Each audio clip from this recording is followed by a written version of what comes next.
The grand jury that indicted Ryan Lawrence for the shocking and savage murder of his 22-month-old daughter heard some of the most graphic and heartbreaking testimony in recent criminal court memory in central New York. The panel was told how authorities believe Lawrence kidnapped the toddler and then ended her life. Maddox Lawrence was first reported missing on the 20th of February after her father, Ryan, didn't pick up his wife from her job at Destiny USA. An Amber Alert was issued the next day, a Sunday. This is what prosecutors now say happened to the child. She was beaten to death with a baseball bat. Then her body burned in a fire pit at Labrador Hollow, a unique area in Tully. It's an outdoor area known for recreation, including fishing, hiking, and cross-country skiing. After an intense search at the Inner Harbor in Syracuse, divers pulled the body of Maddox from the Onondaga Creek. Ryan Lawrence was charged with her murder. The grand jury's indictment says he tried to conceal the child's remains by tying them to a cinder block to weigh them down in the water. Let's get the facts first on CBS 5 News at 5 o'clock.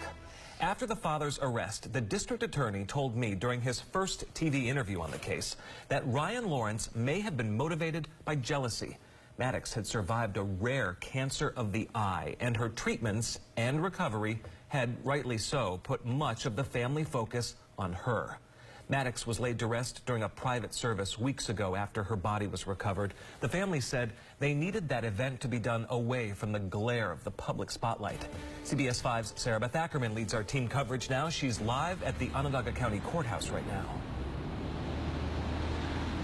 It was an emotional day here in the courthouse as Ryan Lawrence was arraigned for the murder of his own daughter.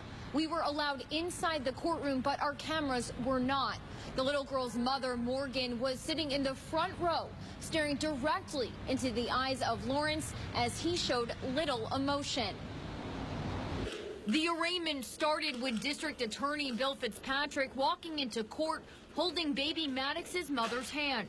Her head was down as she made her way into the courtroom with a large support system behind her. She's devastated by this, and she's a very beautiful person. There were no cameras allowed inside the courtroom, but we were there when Ryan Lawrence walked in for his arraignment. Walking in handcuffs, he stood next to his attorney as they made a not guilty plea.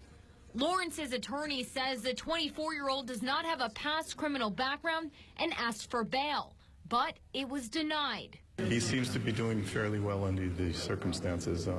Obviously, there's a lot going on. District Attorney Bill Fitzpatrick says the case fits the bill for a first-degree murder charge, and here's why. 1, Lawrence is over the age of 18. 2, he says there was intent to commit the crime. Lastly, the crime must be committed along with another felony, which in this case for Ryan Lawrence, it's kidnapping. It is alleged that he did not just take custody of his child, but in fact kidnapped his child and transporting her from the Carousel Mall to Cortland for the purposes of killing her. We're going to challenge each and every element of that murder one charge in our motions, and I'd like to withhold our position with respect to that until then. Inside the courtroom, it was extremely difficult for me, and I'm sure many others, to sit there and watch the little girl's mother. It was extremely clear that she was struggling to get through this arraignment. We're now reporting live in